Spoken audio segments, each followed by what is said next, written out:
Agora, a repórter Lívia Veiga traz informações do advogado do ex-presidente Jair Bolsonaro. Ele se manifestou sobre a minuta com o texto de um golpe de Estado encontrada no gabinete de Bolsonaro no Partido Liberal, em Brasília. O advogado Paulo Amador da Cunha Bueno afirmou em nota que o documento foi enviado ao ex-presidente em outubro do ano passado, após a prisão do ex-ajudante de ordens, Mauro Cid. Uma cópia dessa minuta do golpe de Estado, uma versão da minuta do golpe de Estado, estava com Mauro Cid. Segundo o advogado de Bolsonaro, nesse momento, a defesa do ex-presidente enviou o documento a ele. Bolsonaro, então, teria feito uma cópia impressa para facilitar a leitura. Ou seja, o ex-presidente não teria a posse dessa minuta enquanto ainda governava o Brasil. O fato é que essa operação da Polícia Federal tem muita repercussão. Então, para ajudar a gente a entender, vamos fazer conexão com Gustavo Sampaio, professor de Direito Constitucional da Universidade Federal Fluminense. Doutor, boa tarde, seja muito bem-vindo ao Conexão Record News. Do que foi apurado e divulgado até o momento, quais crimes possivelmente foram cometidos? Boa tarde. Boa tarde, Kelly. Boa tarde a todas e a todos que nos acompanham neste momento. Há especulações, não é, Kelly? Sabemos que a Constituição da República estabelece como princípio a presunção de inocência, que diz que ninguém pode ser considerado culpado senão com trânsito em julgado de uma sentença penal condenatória. Então, no campo das especulações, estima-se a possibilidade da ocorrência de alguns crimes. Você sabe, Kelly, a Lei 14.197 de 2021, ela alterou o Código Penal brasileiro severamente. Introduziu um título novo na parte especial do Código Penal, criando os chamados crimes contra o Estado Democrático de Direito. Essa Lei 14.197, só para lembrar, é aquela que revogou a antiga Lei de Segurança Nacional, a 7.170 de 83. Dentre esses crimes, criou o crime de abolição violenta do Estado Democrático de Direito, previsto no artigo 359-L do Código Penal, agora com pena de 4 a 8 anos de reclusão, e previu também o crime de golpe de Estado, no artigo 359-M, também do Código Penal, esse com pena maior, de 4 a 12 anos de reclusão. O problema, Kelly, é que não fica por aí o repertório de crimes. Como havia muitos agentes envolvidos, figuras militares, civis, militantes, governantes, pessoas orquestradas, segundo as apurações, segundo as investigações, para o fim de se chegar àquele resultado da interrupção da ordem democrática, se isso for comprovado, estima-se a possibilidade da ocorrência do crime previsto no artigo 288 do Código Penal, chamado de associação criminosa, quando várias pessoas se organizam para fim do atingimento daquele resultado. Já outros juristas têm entendido que talvez algo mais grave tenha ocorrido, que essa orquestração, que essa união de esforços entre civis e militares poderia definir uma organização criminosa. Se isso for entendido, é crime da Lei 12.850 de 2013, com pena mais grave. Estamos falando aqui, talvez, de uma hipótese de concurso material de crimes, Kelly, o que significa dizer que um crime não consome o outro. Vão se somando as penas na medida das culpabilidades de cada um dos agentes. Doutor, hoje o Supremo também liberou imagens da reunião feita pelo ex-presidente Jair Bolsonaro com os ministros antes das eleições. A gente separou um trecho, gostaria da sua análise, por favor. Vamos conferir o vídeo. Nós sabemos que se a gente reagir depois das eleições, vai ter um caos no Brasil. Vai virar uma grande guerrilha, uma fogueira no Brasil. Agora, alguém tem dúvida que a esquerda, como está indo, vai ganhar as eleições?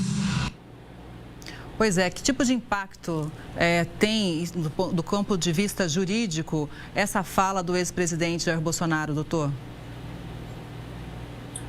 Tem impacto grande, Kelly, porque quando se fala de investigação, não se tem certeza de nada, como eu disse no começo, mas quando se fala do ato de investigado, procedimento investigatório, o esforço é pela reunião de provas.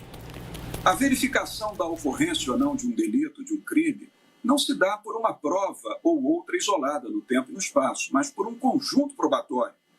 Então, a revelação desse vídeo, dessa reunião no Palácio do Planalto, assoma uma carga probatória importante, compreende, Kelly? É mais uma prova forte, que isoladamente avaliada não diz tanto, mas se vista no conjunto de todas as outras provas que foram reunidas até o momento e que possivelmente ainda serão reunidas, certamente isso reforça a percepção do investigador no sentido de que havia uma orquestração, havia uma ópera preparada para, acaso o presidente Lula vencesse as eleições, como aliás aconteceu, se pudesse haver uma intervenção estatal através de um estado de sítio com o assomamento de uma garantia de lei e de ordem para colocar o exército nas ruas e impedir a consecução do resultado eleitoral. Então, essa prova, somada a outras, demonstra, assim, Kelly, algo que pode comprometer em muito a conduta do ex-presidente da República, então presidente Jair Bolsonaro. Doutor, inclusive a nossa produção separou um outro trecho dessa reunião. A gente vai colocar agora também para a sua avaliação. Vamos ouvir. Nós não podemos, pessoal, deixar chegar as eleições. Aconteceu que está pintado. Eu parei de falar em voto em eleições tem umas 3 semanas. Vocês estão vendo agora que eu acho que chegaram à conclusão. A gente vai ter que fazer alguma coisa antes. Doutor, mais um trecho, então, dessa reunião. A gente lembra que o vídeo foi divulgado com autorização do Supremo Tribunal Federal. A gente dá para entender que o que foi apresentado até agora são provas robustas? Eu acho que as provas estão ganhando robustez, sabe, Kelly? Porque, na verdade, uma prova isolada, como eu falei, ela não diz tanto.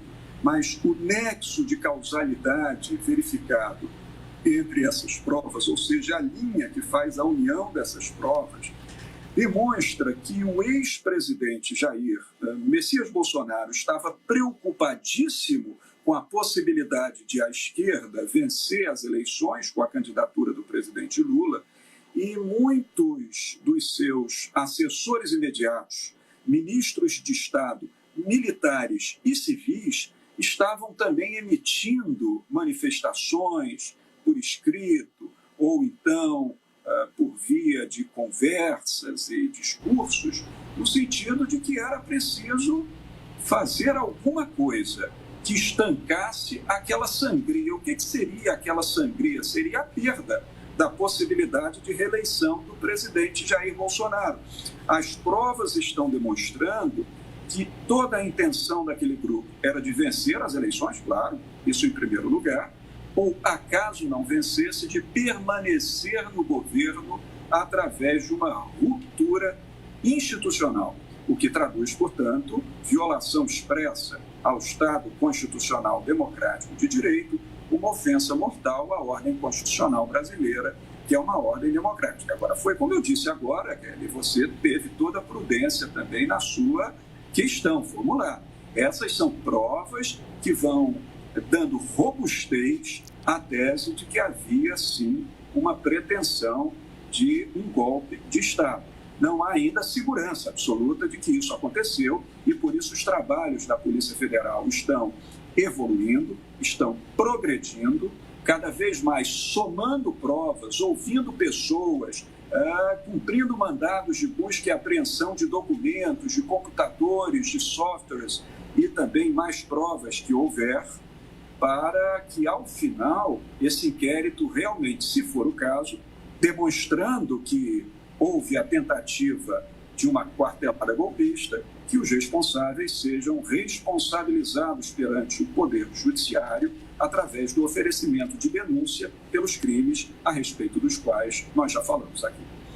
Doutor, o ministro Alexandre de Moraes marcou as audiências de custódia para hoje. Qual é a sua avaliação em relação às prisões realizadas ontem? As prisões que foram realizadas ontem, foram todas prisões, claro, como sempre, por ordem judicial, prisões que são prisões de natureza cautelar. O que isso significa? Até o momento, nós não estamos falando daquela prisão tradicional pelo castigo decorrente do cometimento de um crime, compreende? Não se trata disso. Não se trata de prisão com trânsito em julgado. São prisões cautelares que são tomadas pelas justificativas previstas em lei. O artigo 312 do Código de Processo Penal diz que é possível decretar prisão preventiva para a garantia da ordem pública ou quando aquela pessoa do preso estiver comprometendo a boa instrução criminal, a colheita das provas, a oitiva das testemunhas, compreende? Por isso são decretadas prisões de natureza preventiva. Então, não são prisões decorrentes de condenação.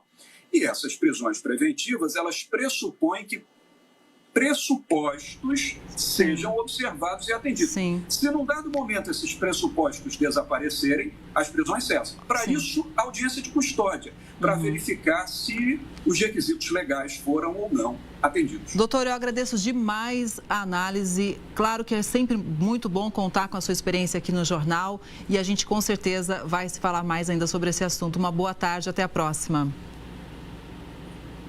Sempre às ordens, Kelly. Boa tarde para você, bom jornal para você e para todos.